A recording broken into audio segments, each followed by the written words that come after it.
Eu quero que você abra comigo sua Bíblia em um dos episódios mais tristes. Lucas, capítulo 4, a partir do versículo 16. Ele começa mostrando a realidade da glória do Senhor e termina de um modo triste para as pessoas que o rejeitam. Lucas, capítulo 4, verso 16, diz assim: indo para Nazaré, onde fora criado, entrou num sábado na sinagoga, segundo o seu costume, e levantou-se para ler. Então, lhe deram o livro do profeta Isaías, e abrindo o livro, achou o lugar onde estava escrito: o Espírito do Senhor está sobre mim, pelo que me ungiu para evangelizar os pobres, enviou-me para proclamar libertação aos cativos e restauração da vista aos cegos, para pôr em liberdade os oprimidos e apregoar o ano aceitável do Senhor. Tendo fechado o livro, devolveu ao assistente e sentou-se. E todos na sinagoga tinham os olhos fitos nele. Então passou Jesus a dizer-lhes: hoje se cumpriu a escritura que acabais de ouvir. Todos lhe davam testemunho e se maravilhavam das palavras de graça que lhe saíam dos lábios e perguntavam: não é este o filho de José? Disse-lhe Jesus: sem dúvida, citar-me-eis esse provérbio: médico, cura-te a ti mesmo. Tudo o que ouvimos ter se dado em Cafarnaum, faze-o também aqui na tua terra. E prosseguiu: de fato vos afirmo que nenhum profeta é bem recebido na sua própria terra. Na verdade vos digo que muitas viúvas havia em Israel no tempo de Elias, quando o céu se fechou por 3 anos e 6 meses, reinando grande fome em toda a terra. E a nenhuma delas foi Elias enviado, senão uma viúva de Sarepta de Sidom. Havia também muitos leprosos em Israel nos dias do profeta Eliseu, e nenhum deles foi purificado, senão Naamã o sírio. Todos na sinagoga, ouvindo estas coisas, se encheram de ira e, levantando-se, expulsaram-no da cidade e o levaram até o cimo do monte sobre o qual estava edificada, para de lá o precipitarem abaixo. Jesus, porém, passando por entre eles, retirou-se. Pai, essa é a tua palavra, Senhor, bendita palavra. Que nesta manhã ela nos console, nos exorte, nos edifique, mas possa trazer salvação e libertação.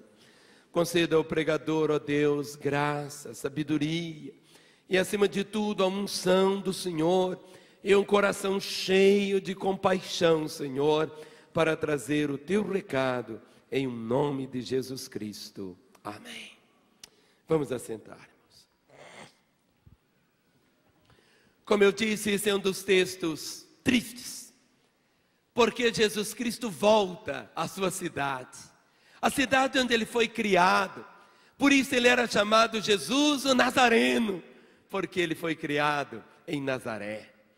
Ele já havia começado o seu ministério, sinais, prodígios, maravilhas, ensino, graça. E Jesus Cristo falava com uma autoridade tão grande, e o seu amor, a sua compaixão alcançava as pessoas. E Jesus ansiava voltar para Nazaré. Lá ele era conhecido, as pessoas ali o viram crescer, todos conheciam a sua história. Mas naquele momento, quando ele chega na sinagoga, e é dado para ele o livro da lei, e ele lê esse texto, exatamente esse texto lá de Isaías: o Espírito do Senhor está sobre mim, pelo que me ungiu para evangelizar os pobres, enviou-me para proclamar libertação aos cativos e restauração da vista aos cegos, para pôr em liberdade os oprimidos e apregoar o ano aceitável do Senhor. Quando ele lê esse texto, ele fecha o livro e a palavra diz: todos tinham os olhos fitos nele. Houve aquele momento quando congelaram o olhar. O que ele vai dizer? E ele diz simplesmente: hoje se cumpriu esta escritura. Hoje, eu sou o cumprimento dela. Mas ao invés deles aplaudirem, eles fizeram algo. Trancaram o coração, fecharam, rejeitaram. E era o lugar. Jesus conhecia cada doente daquele lugar, cada cego, cada paralítico. Conhecia.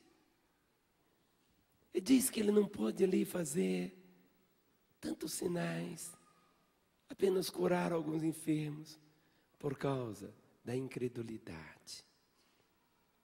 E aí Jesus, ele cita, dizendo, olha, na verdade vos digo, que muitas viúvas havia em Israel no tempo de Elias, quando o céu se fechou por 3 anos e 6 meses, reinando grande fome em toda a terra, e a nenhuma delas foi Elias enviado, senão uma viúva de Sarepta de Sidom. E no verso 27 ele diz, havia também muitos leprosos em Israel nos dias do profeta Eliseu, e nenhum deles foi purificado, senão Naamã Sírio. E quando Jesus falava isso, eles ficaram irados. E diz aqui o verso 28, todos na sinagoga, ouvindo essas coisas, se encheram de ira. E levantando-se, expulsaram-no da cidade e o levaram até o cimo do monte sobre o qual estava edificada, para de lá o precipitarem abaixo. Jesus, porém, passando entre eles, retirou-se, porque Jesus não ia morrer sendo julgado de um precipício, ele ia morrer na cruz. E até que ele pudesse dizer, esta é a minha hora, ninguém podia ter tocado nele. Mas o que? O que provocou tanta ira neles? O que Jesus tocou, que eles ficaram tão irados? Porque Jesus pinça a viúva de Sarepta e pinça esse outro homem, Naamã. E diz, havia muitos leprosos em Israel nos dias do profeta Eliseu, e nenhum deles foi purificado, senão Naamã Sírio. Havia muitos, e apenas um. E eu quero que você abra comigo sua Bíblia agora, e vamos conhecer um pouco esse homem. 2 Reis, capítulo 5, verso 1. Por que eles ficaram tão irados? Por que não foram os milhares de leprosos de Israel a serem limpos? Por que este? Vamos conhecer. 2 Reis, capítulo 5, o verso 1, diz assim: Naamã, comandante do exército do rei da Síria, era grande homem diante do seu senhor e de muito conceito, porque por ele o Senhor dera vitória à Síria. Era ele herói da guerra, porém leproso. Saíram tropas da Síria e da terra de Israel levaram cativa uma menina que ficou ao serviço da mulher de Naamã. Disse ela à sua senhora, tomara o meu senhor estivesse diante do profeta que está em Samaria, ele o restauraria da sua lepra. Então foi Naamã e disse ao seu senhor, assim falou a jovem que é da terra de Israel. Respondeu o rei da Síria, vai, anda, e enviarei uma carta ao rei de Israel. Ele partiu e levou consigo 10 talentos de prata, 6.000 ciclos de ouro e 10 vestes festivais. Levou também ao rei de Israel a carta que dizia, logo, em chegando a ti esta carta, saberás que eu te enviei Naamã, meu servo, para que o cures da sua lepra. Tendo lido o rei de Israel a carta, rasgou as suas vestes e disse, acaso sou Deus com poder de tirar a vida ou dá-la? Para que este envie a mim um homem para eu curá-lo de sua lepra? Notai, pois, e vede que procura um pretexto para romper comigo. Ouvindo, porém, Eliseu, o homem de Deus, que o rei de Israel rasgara suas vestes, mandou dizer ao rei, por que rasgaste as tuas vestes? Deixa ouvir a mim, e saberá que há profeta em Israel. Veio, pois, Naamã com seus cavalos e os seus carros, e parou à porta da casa de Eliseu. Então Eliseu lhe mandou um mensageiro dizendo: vai, lava-te 7 vezes no Jordão, e a tua carne será restaurada e ficarás limpo. Naamã, porém, muito se indignou e se foi dizendo: pensava eu que ele sairia ter comigo, por-se-ia de pé, invocaria o nome do Senhor seu Deus, moveria a mão sobre o lugar da lepra e restauraria o leproso. Não são, porventura, Abana e Farfá, rios de Damasco, melhores do que todas as águas de Israel? Não poderia eu lavar-me neles e ficar limpo? E voltou-se e se foi com indignação. Então, se chegaram a ele os seus oficiais e lhe disseram: meu pai, se tivesse dito o profeta alguma coisa difícil, acaso não a farias? Quanto mais, já que apenas te disse: lava-te e ficarás limpo.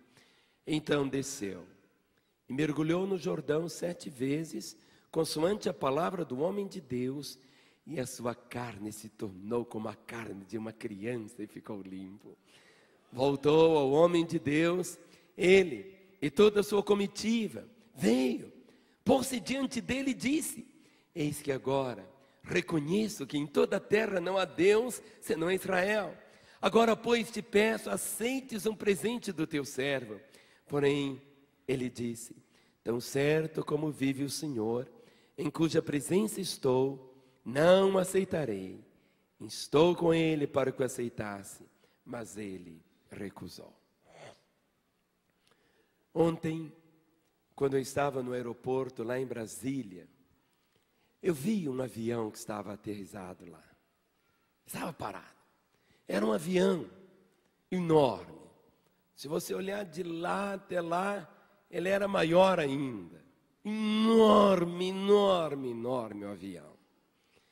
Cinza, enorme.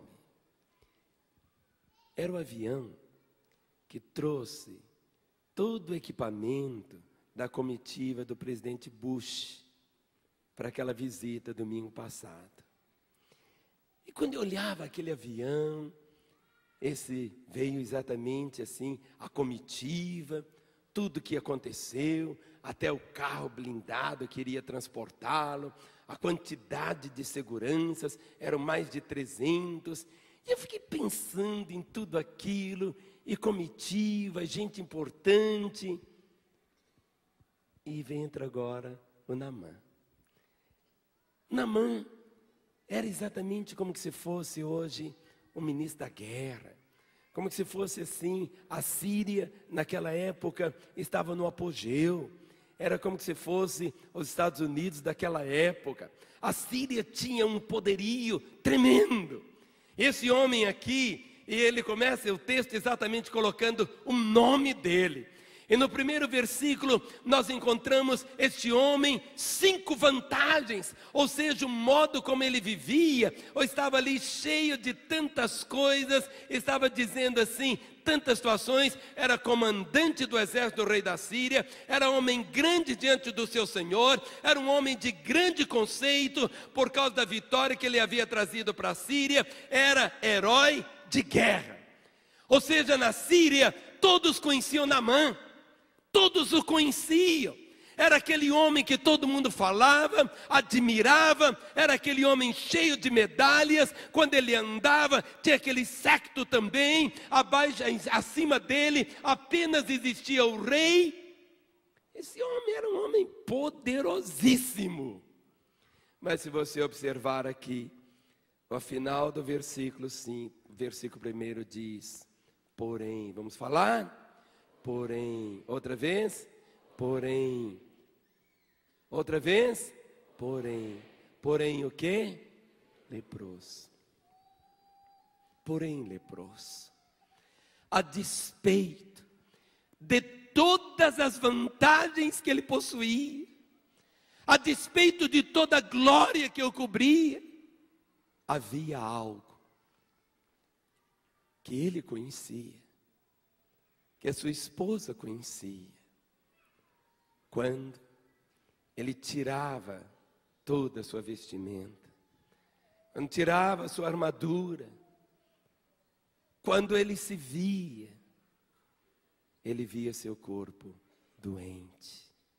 a lepra, porém leproso. Vamos falar? Leproso, porém leproso. E a lepra é uma doença tão terrível até nos dias de hoje, porque ela faz com que a pessoa não sinta dor. E pelo fato dela não sentir dor, então vem, se ela machuca, vem uma infecção, e ela não tem aquela sensibilidade. E uma das figuras que a Bíblia usa, exatamente para o pior tipo de doença que existe, chamado pecado, é a figura de uma lepra também, porque a pessoa fica insensível à dor. Quando a consciência não dói mais, quando muitas vezes o marido grita com a esposa e não dói, quando ele fala uma mentira e não dói, quando ele deixa de expressar amor e não dói, ou seja, quando ele sabe que está fazendo uma coisa errada e não dói, quando ele está assistindo televisão e aparece lá uma cena de lascívia e ele continua olhando, não dói mais. Isso é lepra. Ele pode ter tantas vantagens. Este homem aqui, e que Jesus se refere a ele, era por isso que para aquele povo lá, os judeus de Nazaré ficaram bravos com o Senhor. Exatamente porque Jesus Cristo traz este homem, fazendo um paralelo. Olha, em Israel tinham milhares de leprosos, mas foi ele. Foi ele. Diz aqui o que adiantava para ele ser este homem tão grande, este homem de tanto conceito, este homem que havia alcançado tantas vitórias, era herói de guerra. Porém, ele era o quê? Leproso. É tão interessante que, se você olhar bem profundamente para alguém, você vai começar a perceber tanta glória que essa pessoa tem. É uma pessoa inteligente, ela é bonita, ela é isto, ela é aquilo, é aquilo. Mas existe esse porém. É esse porém que faz toda bagunça na vida. Toda bagunça. Muitas vezes você olha uma casa bonita e diz, se eu morasse nessa casa, eu ia ser tão feliz, meu casamento seria outro. Não é a casa que vai trazer essa felicidade. Se alguém olhasse lá para a casa de Naamã, se alguém olhasse para as suas riquezas, se alguém olhasse para o séquito que ele tinha, a comitiva onde ele fosse, era uma comitiva semelhante à do Bush, com milhares de pessoas. Mas ele sabia, a vida estava passando. Ele olhava, alguma coisa, eu preciso de algo. Mas meu destino é morrer. Meu destino é morrer, acabar, não tem jeito. Ele sabia, era uma questão de dias para ele. Como todos nós, temos tantas vantagens. Quem sabe o irmão que está aí perto de você, tem tanta saúde, é tão jovem, é tão inteligente, tantos amigos. Mas não adianta. Porém, pecador, se a pessoa não está salva ainda, o que adianta? E diz aqui a Escritura, verso 2, que eles haviam levado de Israel uma menina. E ela foi levada como escrava. Como escrava. E como escrava ela podia ter ódio. Porque foi arrancada da sua casa, da sua família. E ela estava exatamente como escrava na casa de Naamã. E ela podia, quando via aquele homem se decompondo, ela podia dizer, bem feito, desgraçado. Você me fez sofrer, eu quero ver a sua caveira. Mas é tão interessante. Ela não aprendeu isto. Ela aprendeu os princípios da palavra para amar os inimigos e saber que Deus deu controle na vida.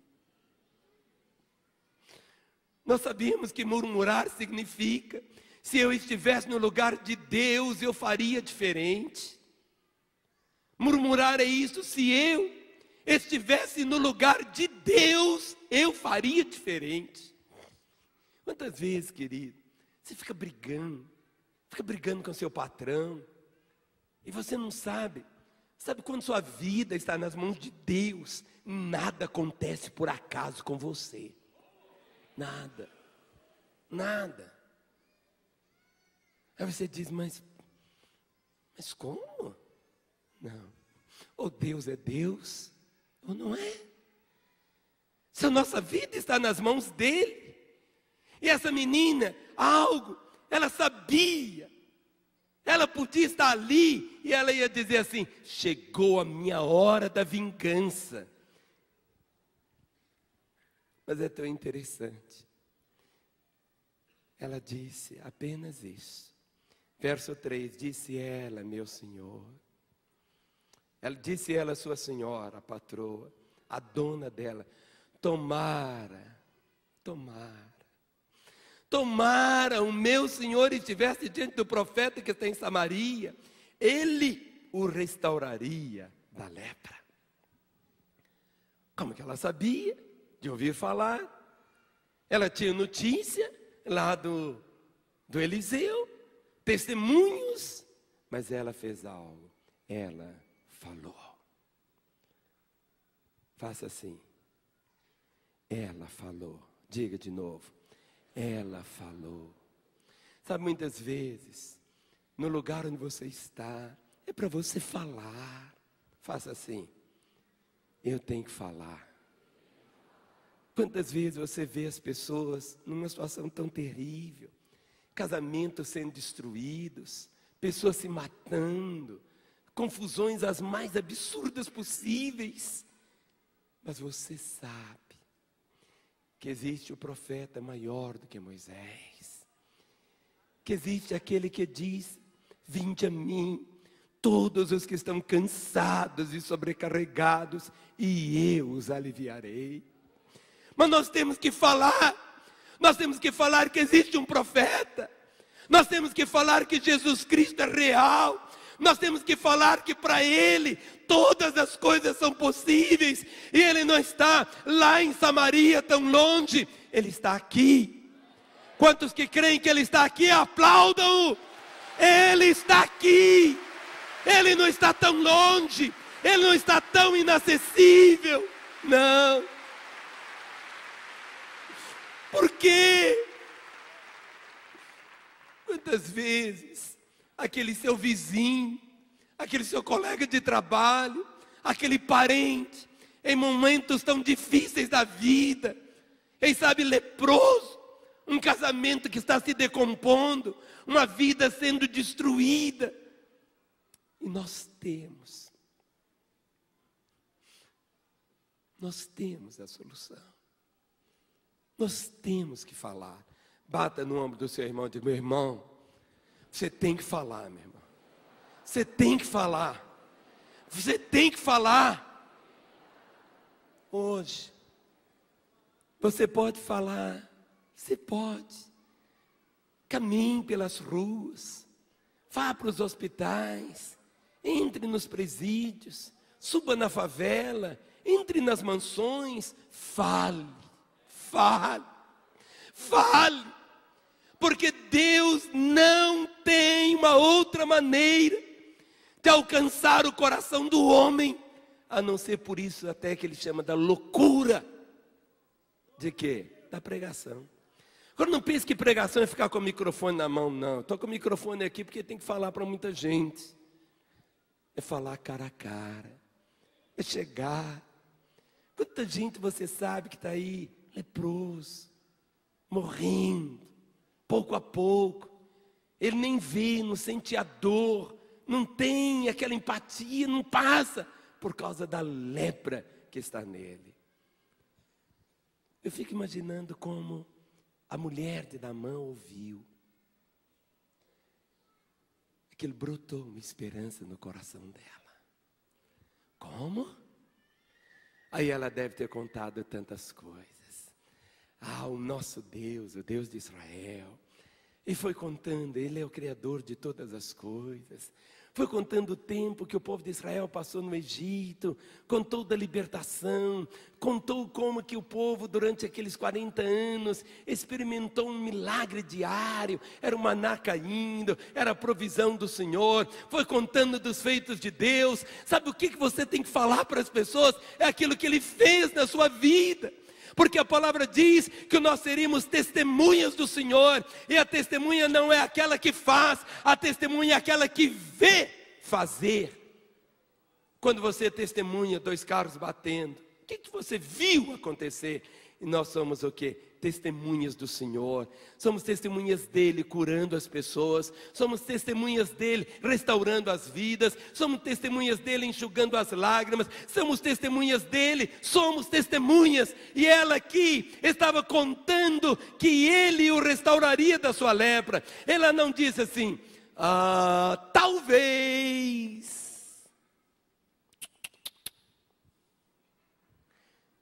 Ela não disse, pode ser. Ela trouxe uma palavra. Ele o restauraria da sua lepra. Nós temos que encher o nosso coração. Você pode ver a pessoa mais perversa do planeta. E essa pessoa pode se tornar um carneirinho, uma ovelhinha de Jesus. Você pode ver o casamento mais desgraçado e falar, olha, se vocês dois caminharem para Jesus, Jesus está aqui, você está aqui, o homem, aqui está a mulher. Se um caminhar em direção a Jesus, e os outros dois vão se encontrar. Jesus une. Sabe quando nós vamos falar, nós temos que crer. E ela declarou isto, Ele o restauraria da sua lepra. Agora, será que Naamã iria atrás se ela tivesse dito assim, pode ser, talvez, quem sabe? Será que iria sair da Síria para ir lá em Samaria? De jeito nenhum. Nossa fé tem que ser verbalizada, mas não verbalizada em cima da dúvida, em cima de uma convicção, em cima dessa certeza. E olha aqui o verso 4. Então foi Naamã e disse ao seu senhor, ele foi lá para o rei, assim falou a jovem que é da terra de Israel. Eu gosto dessa expressão, assim, vamos falar? Assim. Fala de novo, assim. Até para falar assim, a gente fala com um sorriso, não é assim? Como que a gente faz? Assim. Não é assim? Então quando você fala, ou seja, quando as pessoas ouvem do Evangelho, é assim, vamos falar? Assim. A pessoa fica assim, eletrizada. Por quê? Assim. E ela foi contando detalhes. E eu creio que ela fez toda a história. Enquanto ela ia contando, ao poder da palavra, ao poder do testemunho, que vai enchendo o coração, vai trazendo convicção, vai trazendo uma certeza. Assim, vamos falar? Assim, outra vez? Assim. Só as mulheres? Não, a mulher tem que falar 3 vezes, que mulher fala mais do que homem. Vamos falar? Assim. Mas os homens vão falar mais do que as mulheres, vão falar 4. Assim e assim. Amém? Quem pode dar um aplauso ao Senhor? Assim. Ou seja, contando das maravilhas do Senhor. Mas o Naamã começa a errar muito. A pessoa, ela está assim, querendo, mas muitas vezes ela não sabe. E ele se confundiu. Primeira coisa, ele confundiu o preço. Ele olhava para as mãos dele, ele olhava para o seu corpo, ele dizia, como? Eu preciso. Quanto eu vou pagar? Qual vai ser o preço? E diz aqui o versículo 5. Respondeu o rei da Síria, vai, anda, e enviarei uma carta ao rei de Israel. Ele partiu e levou consigo 10 talentos de prata, 6.000 ciclos de ouro e 10 vestes festivais. Olha aqui, ele partiu e levou consigo 10 talentos de ouro. Esse talento representa 35 quilos. Um talento representa 35 quilos. Uma arroba representa quanto? 15 quilos. Uma tonelada representa quanto? 1000 quilos. Então esse termo aqui, talento, é o equivalente a 35 quilos. Ele levou quantos quilos de prata? 350 quilos de prata. 6.000 ciclos de ouro. Que negócio é esse? Ciclo de ouro, ciclo é uma medida. Um ciclo é equivalente a 12 gramas. Ele levou 72 quilos de ouro. Olha só. 35 quilos de prata. Não, 350 quilos de prata. 72 quilos de ouro. E 10 ternos Armani daquela época. Ele disse, eu vou pagar. Ele encheu. Mas ele era quanto o preço. Ele levou muito. E no meio do caminho ele era em procurar a pessoa. Porque a menina tinha falado que tinha que buscar o profeta. Só que ele vai buscar quem? O rei. Ele vai buscar o rei. Porque acha que a solução está nas mãos do rei. Quando nós olhamos o nosso país, nós achamos assim, a solução para o nosso país. Não, querido, a solução para o nosso país é no profeta. Olha, onde está o profeta? Está aí do seu lado, olhe para ele. Você está olhando para a solução de Deus. Quantas vezes nós achamos que a solução não é assim? E olha aqui o que aconteceu. Verso 6. Levou também o rei de Israel a carta que dizia: logo em chegando a ti essa carta, saberás que te enviei na mão, meu servo, para que o cures da sua lepra. A menina tinha falado que tinha que levar para o profeta. Mas rei complica, disse meu irmão, rei complica. Rei complica, gente. As coisas de Deus são simples. A bênção vem pela obediência. Não adiantava ela ir lá para o rei, E vai lá para o rei. Imagina o rei, diz aqui, olha o verso 7. Tendo lido o rei de Israel a carta, rasgou as suas vestes e disse: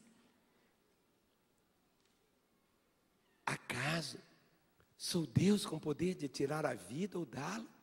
Para que se envie a mim um homem para eu curá-lo de sua lepra? Notai, pois, e vede que procura um pretexto para romper comigo. O rei não podia fazer nada.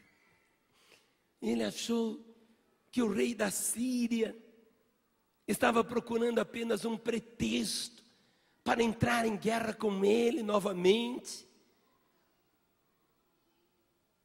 Mas naquela hora, o rei de Israel tinha feito algo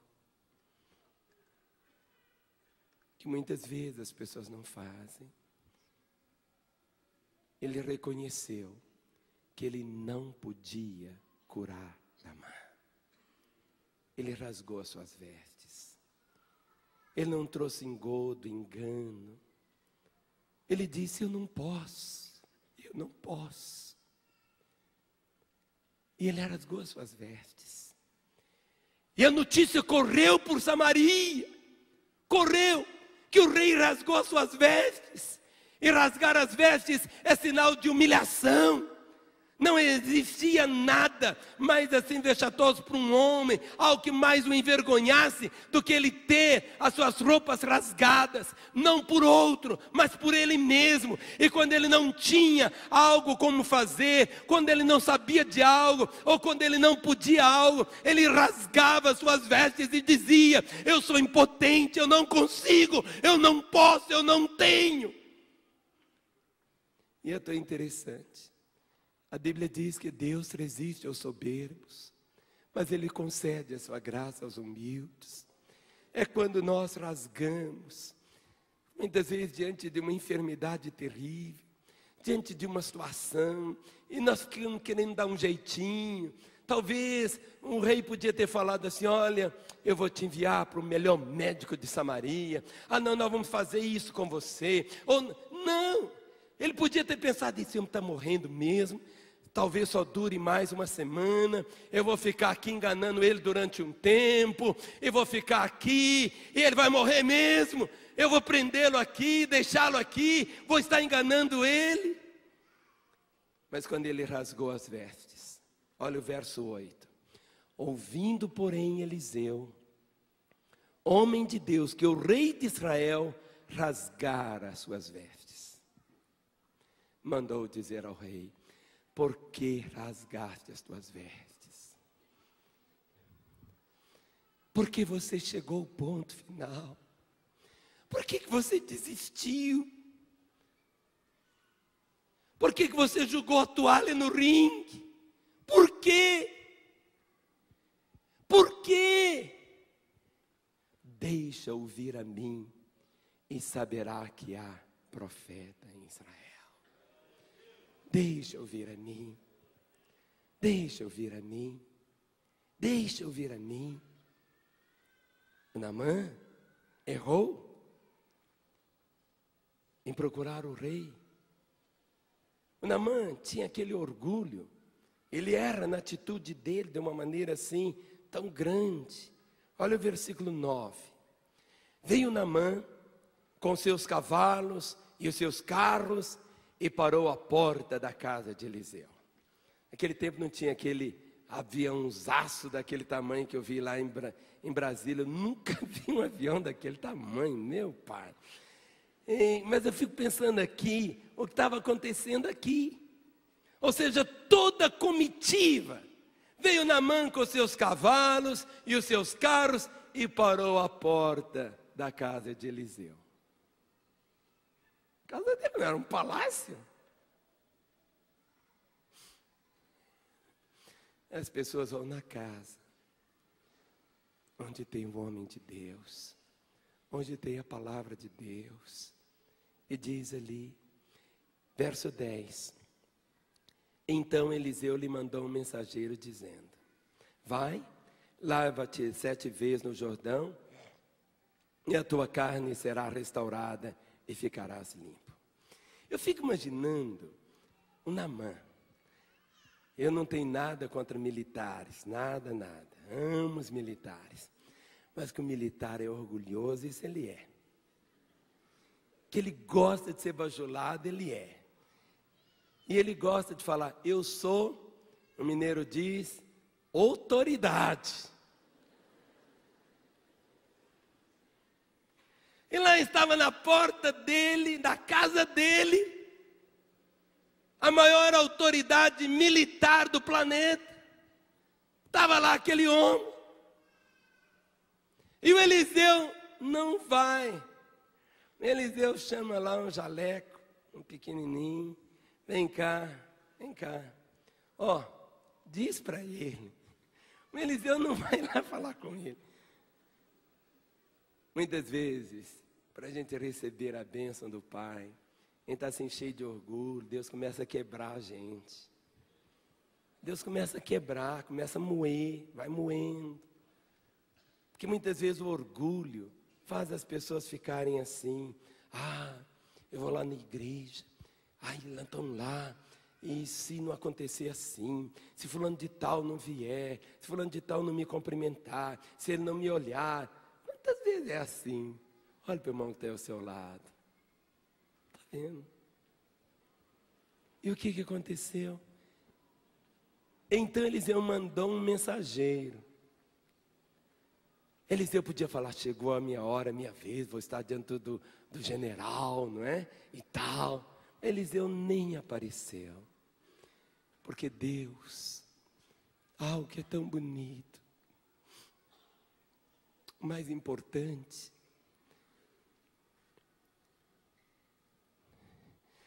não é que o instrumento de Deus apareça, mas que a obra de Deus apareça. Eu respeito as pessoas, eu respeito,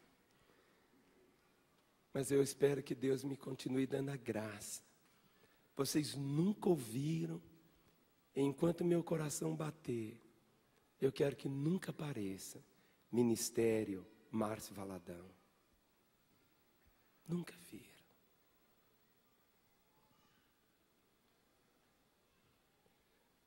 Não é que seja, eu não tenho, eu respeito. Mas Eliseu, ele não queria aparecer. Ele queria ver o homem curado. Mas ele não precisava colocar ali, ou se aparecer. Não. Entra agora. E diz, mandou um mensageiro. Vai. Lava-te 7 vezes no Jordão e a tua carne será restaurada e ficarás limpo. Mas olha o verso 11. Naamã, porém, muito se indignou. Muito se indignou. Se indignou por quê? Porque na cabeça dele, ele achava de um jeito, seu orgulho, sua posição, suas medalhas, a quantidade de dinheiro que ele havia trazido, ele diz, vai ser do meu jeito. Mas quando as pessoas dizem, vai ser do meu jeito, e qual que é o nosso jeito? Nosso jeito é a morte e a destruição. Muitas vezes pessoas acabam com o casamento porque diz que tem que ser do meu jeito. Acabam com a saúde porque diz que é do meu jeito. Quantas vezes a vida da pessoa fica emperrada no crescimento espiritual, porque ela diz que tem que ser do meu jeito. Mas não pode ser do meu jeito, tem que ser do jeito de Deus. É diferente. E aqui o Naamã erra naquele seu espírito. Ele vai com aquele orgulho, em vez de ir humildemente. Quando nós dizemos, Naamã muito se indignou. E se foi dizendo, pensava eu que ele sairia ter comigo, por-se-ia de pé, invocaria o nome do Senhor seu Deus, moveria a mão sobre o lugar da lepra e restauraria o leproso. Se ele já tinha receita todinha como que era, quem sabe lá na Síria, tantos já tinham feito isso com ele? E ele diz, vai ser a mesma coisa, eu já conheço, eu já sei como vai ser, e tem que ser assim. Mas o Senhor o quebra, e ele olha e diz, não são porventura Abana e Farfar, rios de Damasco, melhores do que todas as águas de Israel? Não poderia eu lavar-me neles e ficar limpo? E voltou-se e se foi com indignação. Esse espírito tão nacionalista dele, lá na minha terra, as águas são melhores. E o rio, o Senhor tinha dito para ele, mergulhe 7 vezes no Jordão. Jordão, vamos falar? Jordão, é o Jordão. É o Jordão. Não adiantava ele mergulhar em qualquer outro rio, se para ele a orientação de Deus fosse mergulhar no Jordão. As águas do Jordão não são tão limpas e cristalinas como as águas da Síria, mas essas águas experimentaram e foram veículos de tantos milagres. Quando o povo de Israel, ao entrar na terra, era o Jordão que separava. As águas abriram-se também. O Jordão fala de uma passagem. O Jordão fala de outro tipo de vida, antes e depois do Jordão. E o homem aqui, o Naamã, ele dizia, não poderei eu lavar-me neles e ficar limpo? Eu não posso fazer do meu jeito? Lá na minha terra é daquele jeito, as águas são assim. E voltou-se e se foi com indignação. Sabe o que é indignação? É sair chutando as coisas, gritando, esbravejando, chutando balde, acabando com tudo. Quantas vezes Deus tem um modo dele e as pessoas não absorvem porque acham que tem que ser do jeito dele. Não é assim. Não é assim. Não é dessa maneira. E ele resolve então voltar. E diz aqui, o versículo 13. E quando ele estava lá, cuspindo, marimbondo, aquela confusão toda, então, olha o verso 13. Então se chegaram a ele os seus oficiais e lhe disseram: meu pai. Eu acho que esse Naamã tinha muita coisa bonita na vida dele. Ele não manipulava seus soldados. Com certeza ele não era uma pessoa grossa com seus subalternos. Para eles chamarem ele de pai. Meu pai. Eu vejo um carinho de Deus tão grande. Foi só ele. E a comitiva disse: seu porta-voz, meu pai, se tivesse dito o profeta alguma coisa difícil, acaso não a farias?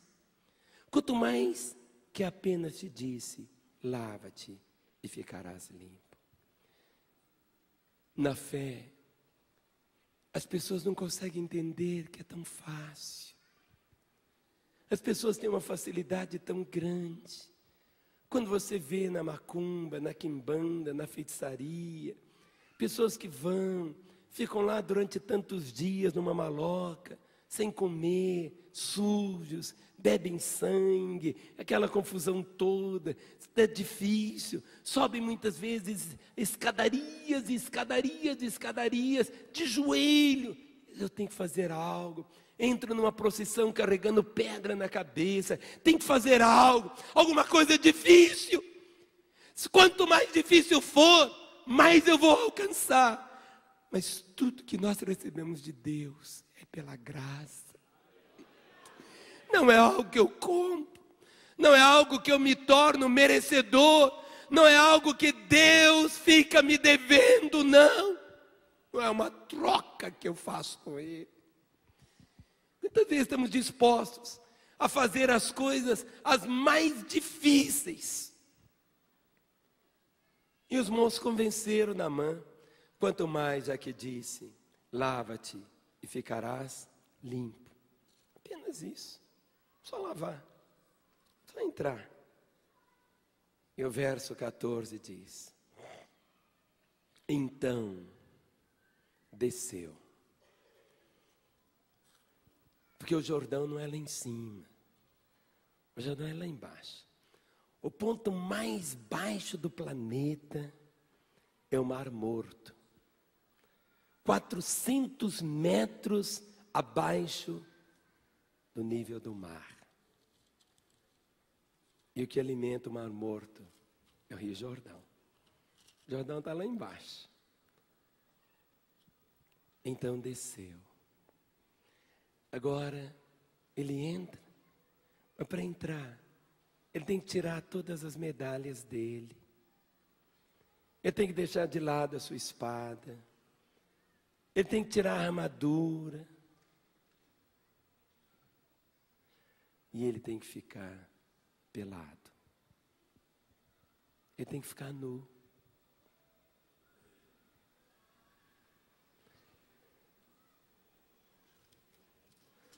Como é difícil.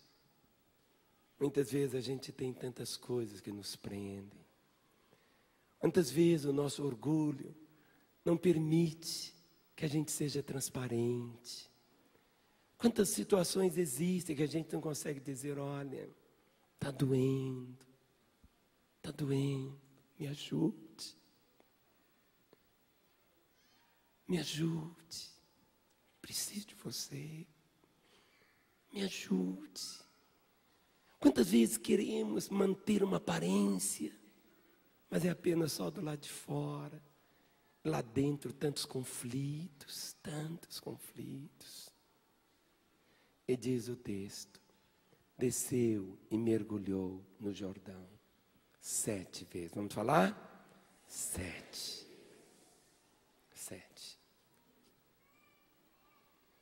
Deus podia ter feito o planeta todo em um dia ou em um segundo.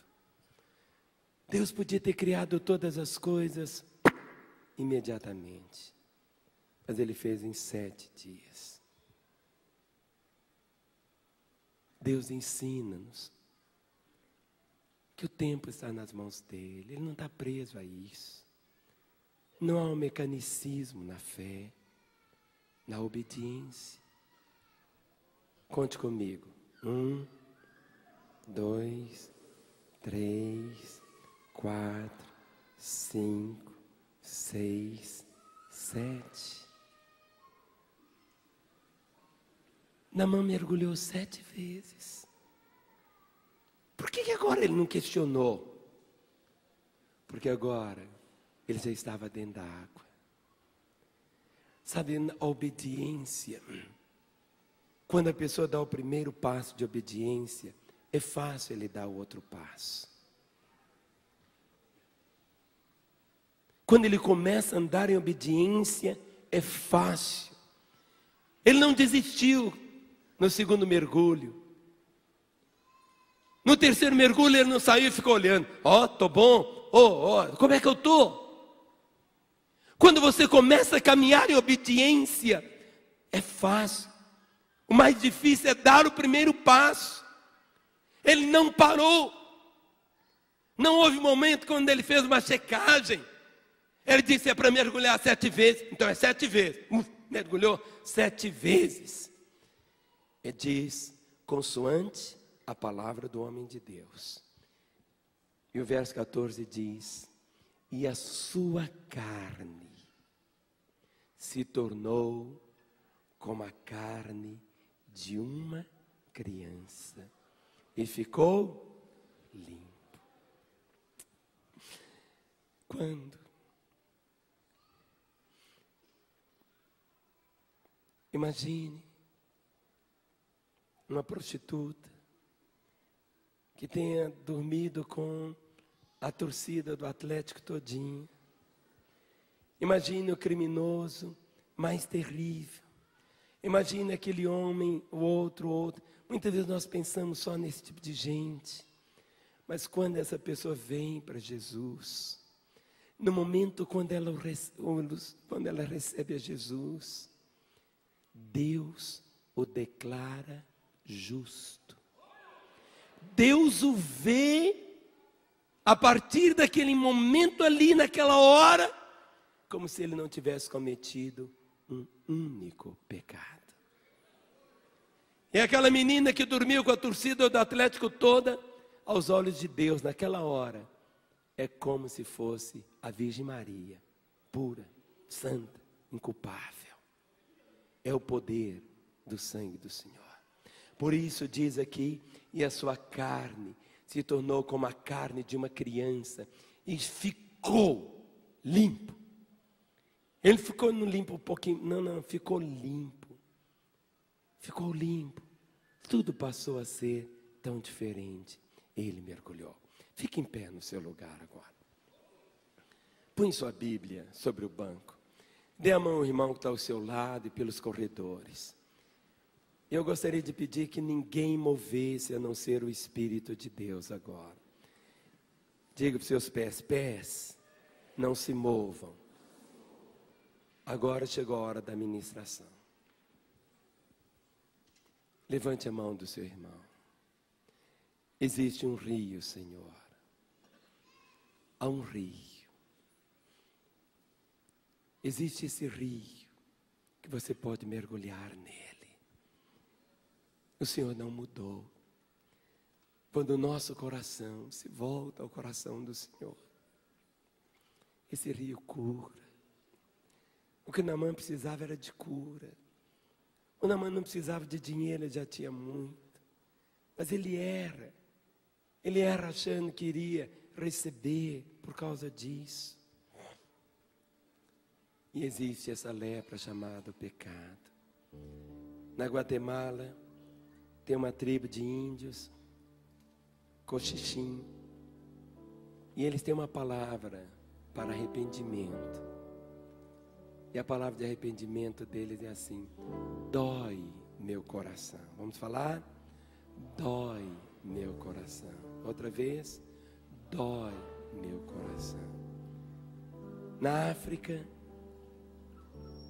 tem um povo que tem uma palavra para arrependimento. E o significado dessa palavra é assim: dói tanto que quero desistir disso. Vamos falar? Dói tanto que quero desistir disso. Outra vez, dói tanto que quero desistir disso. Isso é arrependimento. Em outra tribo da África, o significado de arrependimento é tornar-se distorcido. Tornar-se distorcido. Estava torto, ficar distorcido. Hoje, nesta manhã, só você e Ele. Feche os seus olhos. Nós vamos ministrar agora cantando. Mas esse é um instante de você ver a sua vida. Talvez você não tenha lepra nenhuma do lado de fora, mas talvez esteja dentro. Há uma insensibilidade. Quem sabe você não tem falado aos outros que existe um profeta, que ali na cruz, Jesus Cristo derramou o seu sangue, assumiu nossa culpa para nos curar e libertar, para trazer a vida, para trazer o perdão. Mas tenha seu espírito marcado pela humildade. Não deixe que a soberba, a presunção possa roubar de você. E nesta hora, vamos mergulhar em